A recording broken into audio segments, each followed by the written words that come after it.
shooting tonight in Boulder, Colorado, where one man is accused of trying to kill as many people as he could by setting them on fire and burning them to death. He did this, it appears, because of who they are, which is Jewish, and what they represented to him. The facts of the matter are hard to even comprehend, and video of the attack and aftermath no less so. It's understandable to want to look away, yet the wider and growing problem of violent anti-Semitism in this country makes it that much more important to face. Late today, the suspect, Mohammed Sabri Solomon, made his first court appearance from the Boulder County Jail. He's charged with 16 counts of attempted murder and a string of lesser state charges. He entered no plea and will be back in court Thursday. He also faces federal hate crime charges. Authorities say he's an Egyptian national in the country unlawfully. A Homeland Security spokesperson saying he entered on a tourist visa in August 2022 as a non-immigrant visitor. According to the New York Times, he then applied for asylum and was granted a two-year work authorization, which expired in March, with the asylum application still pending. This is what he allegedly did. The attack, the FBI says he planned for a year and carried out using Molotov cocktails and a makeshift flamethrower filled with gasoline.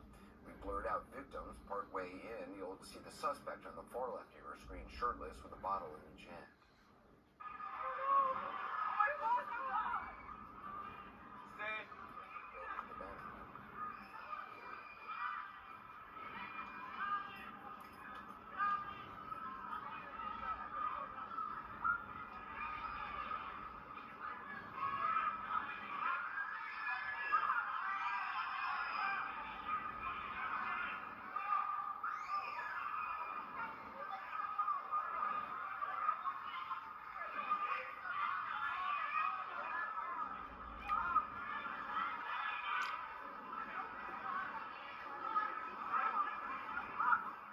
The victims targeted as they took part in what is a regular once-a-week peaceful march to keep attention on the hostages in Gaza.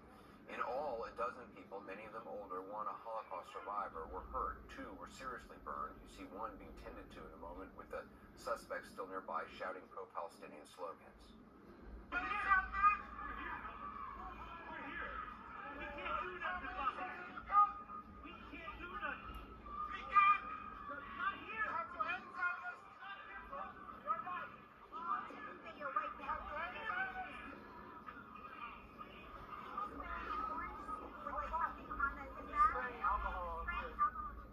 After the suspect was arrested, authorities say they found an additional 16 Molotov cocktails, meaning that everything that had happened, horrible as it was, could have been so much worse.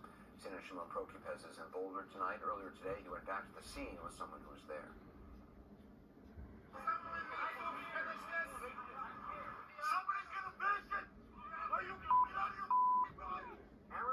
Arrived on scene moments after the horrific anti-Semitic attack at a march for Israeli hostages in Boulder, Colorado. Brooks returned to the scene for the first time with CNN. How does it feel to be here the day after?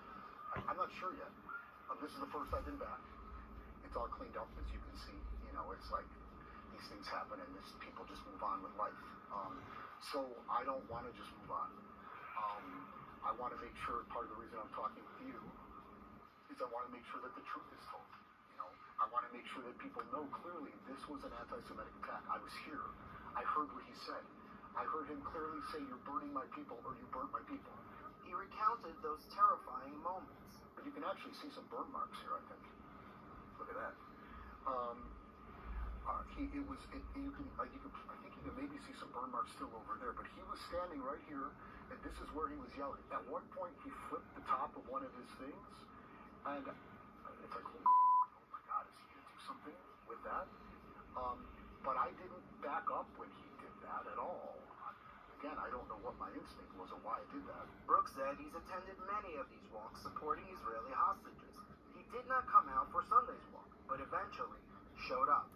I rode over it because I just felt like I need to go make sure my community's safe. I know that's not my job, but who else is doing it, right?